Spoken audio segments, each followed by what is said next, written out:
Hello, everybody. Thank you so much for joining me. This is Dr. Sam Gbouri. So, just needed to talk to you all. Uh, it seems like there is a need for a little bit of an APA training here. Uh, the first week for the assignments that we had, I was a little bit lenient because you don't have the way I grade, or you don't know the way I grade, but I need to be serious with you. APA is mandatory in ANU. Okay, you have to abide by the rules of APA. Basically, I shared with you a format, I mean, format guide from the Purdue online lab in Purdue University. And I shared also with you that you have access to a good guide that APA have created, which is called the APA guide. It's actually on the left side of your canvas. Just look for it, APA guide. But I did give you some links, and I'm definitely want you to follow the sample paper that I provided in the announcement and in this week's announcement as well. If you just go down under this video, you're going to see this video, and then all the way down you're going to see there is a sample paper. I'm going to go over that too real quick, but there is some things that you need to follow, okay? Because we don't need to have every student submitting his stuff on his own looking different than the other students, okay? There is a standardization that we want, and that's the APA formatting. The title page cannot just have assignment 2. You have to have more information in there. It should say the assignment and who are you and what class is this, what university, who's the professor who's teaching it, and the date of the paper. This is extremely important, and it's actually in the sample paper that I provided. Again, make sure you don't hurt yourself, but not creating or putting in text citations. If you use some citation from somebody, from some source, you need to tell me who is this citation from, okay? So you have to provide in-text citations within the paper, okay? If you don't know what in-text citations mean, you need to do some research to find out, because from now on, I will grade you with the expectation that you are a graduate level, okay? Meaning that you know what you're doing and you know APA formatting, and the only thing that I need to do is to look into the meat of your paper, see if it is actually written in a certain quality that we expect here at ANU. So be very careful from now on, follow APA. Again, something else I keep noticing, everybody is providing the references and typing them in a different way. Some people sometimes they put different fonts in their paper. If I see different fonts, the only fonts that are approved are in the APA guide, okay? The Psychological Association, the American Psychological Association 7th edition. I have it's right here. Just try to read it, okay? It's important because if you don't follow those rules, some things may be considered plagiarism. If you write something and you see that you have a similarity report and turn it in saying that you are over 45 or 50%, that means that a lot of your paper is just simply copied. We don't want that. If you are citing or paraphrasing, you need to tell us where it's coming from. Again, if you put references and you tell me that your paper, you don't provide in-text citations, so you don't tell me basically where in the paper the references that you provide are being used. Okay, so this is important, and I cannot stress enough that you do not want to be one of those who is being kicked out of the university for plagiarism simply because you didn't follow the APA formatting. Okay, so please follow the rules, follow the APA formatting. Something else, if you use an artificial intelligence tool of some kind and it was the co-author, you need to say it in the title page. In the title page, you're going to write co-author dot whatever, semicolon, chat GPT or something like that. We know that it's almost unavoidable that people will use these kind of tools. Nowadays, they are very abundant. And if you do, make sure that you put it as a co-author. Another thing too, we are not grading ChatGPT. Okay, ChatGPT is not the one who is paying this course. You are paying for the course to learn and get some knowledge from the material we provide you, from the efforts that have been put to put this class together, so you can learn something, so you can use it in the industry. So take advantage of this moment. You are paying for this, so take advantage, learn as much as you can, and make sure you follow the instructions in every module. If we tell you to read chapter whatever to chapter whatever, make sure you read those chapters.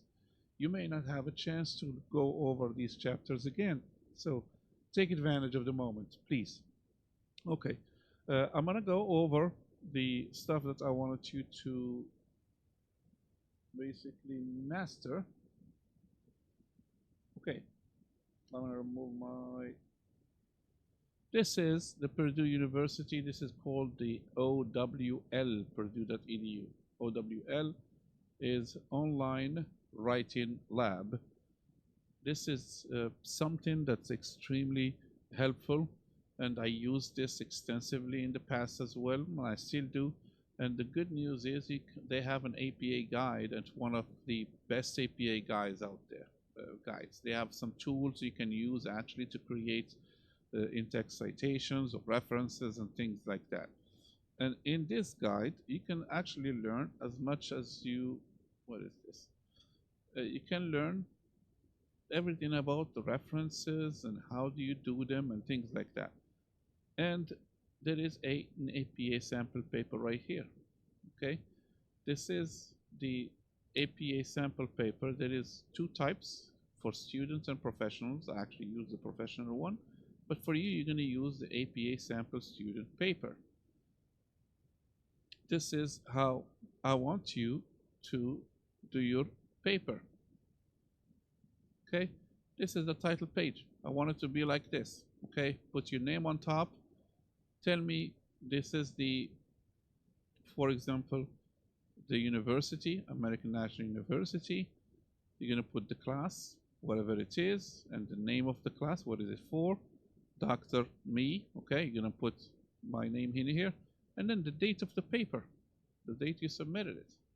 Okay, see how the title of the paper is clear, okay, and then follow everything in this. Read it.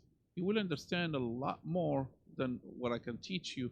Read just this paper. If you actually just read it and read the side, you're going to see that the good news is in this paper, they created basically the most efficient and most inclusive paper that can teach the majority of the stuff that you normally will deal with when you're writing an APA paper.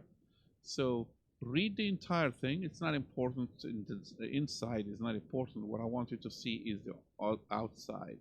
So you're going to see that.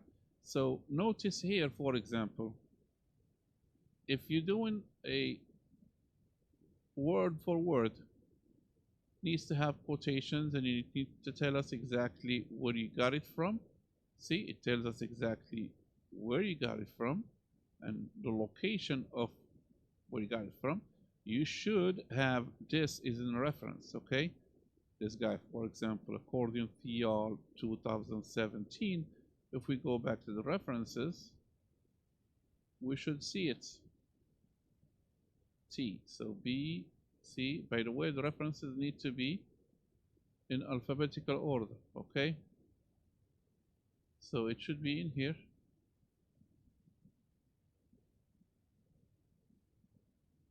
Well, I'm not going to look at this. It's not a real paper for sure. It's just an example. So what I mean is, if you mention something inside the paper, you need to have the reference, and vice versa. If you give me a reference here at the end, you better have it cited in the middle of inside the paper, because what's the point of giving me a reference that you didn't use? Okay, so this is extremely important. Okay, I cannot stress enough. because I get a little bit frustrated if I have students that are supposed to know APA, and I still have to tell you how to write stuff. Okay, so what I need from you, get the book, get the APA 7th edition. If not, at least have this bookmarked. Have the online writing lab from Purdue bookmarked, and then go over things. If you need to learn how to do it in text citation basics, just go for it. Okay, read it, learn as much as you can, because I'm gonna hold you accountable for this. Okay, you are supposed to know about APA, and I should not be teaching you this. Okay, that's one. Two, time. Every discussion, you probably noticed the first discussion, the due date was, I put it as a Saturday. And that's not how it's going to be from week 2 and forward. The due date is Wednesday. So you have to provide your initial post by Wednesday.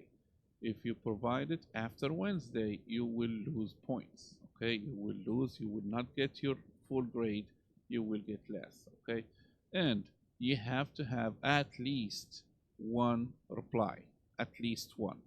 If you have only the initial post and that's all I see, you are not going to get more than an 80. Just remember that. Okay, so you will lose. I won't fail the discussion. Okay, if you provided a good substantive information in your discussion, but you will not get more than an 80. Okay, again, you may go less than an 80 if what you provided is not up to par. You know, I expect that you do your research and you provide some good material in there, something that will appeal and, you know, drive others to reply to you and talk to you in the conversation. Okay, that's a discussion, and that's one of those things that people forget. If it is dry, if it is extremely unappealing, you know, it becomes really hard for others to reply to your discussion. So make it interesting, of course, and academic as well. Okay, so I just wanted to mention this. I wanted to introduce myself and tell you exactly how I grade these assignments. So I expect that you're going to spend the time with it. I expect that you're going to read the chapters, and I expect that you're going to learn something from this class. I would have, at the end of the class, if I did not feel that you gained something from it, I will be very sad myself, okay? Because I take this extremely seriously, and I want you to learn as much as you can while you're with me in this class, okay? So thank you again for your time and patience, everybody, and I will make another video just like this one next week. Thank you. Have a good day. Bye-bye.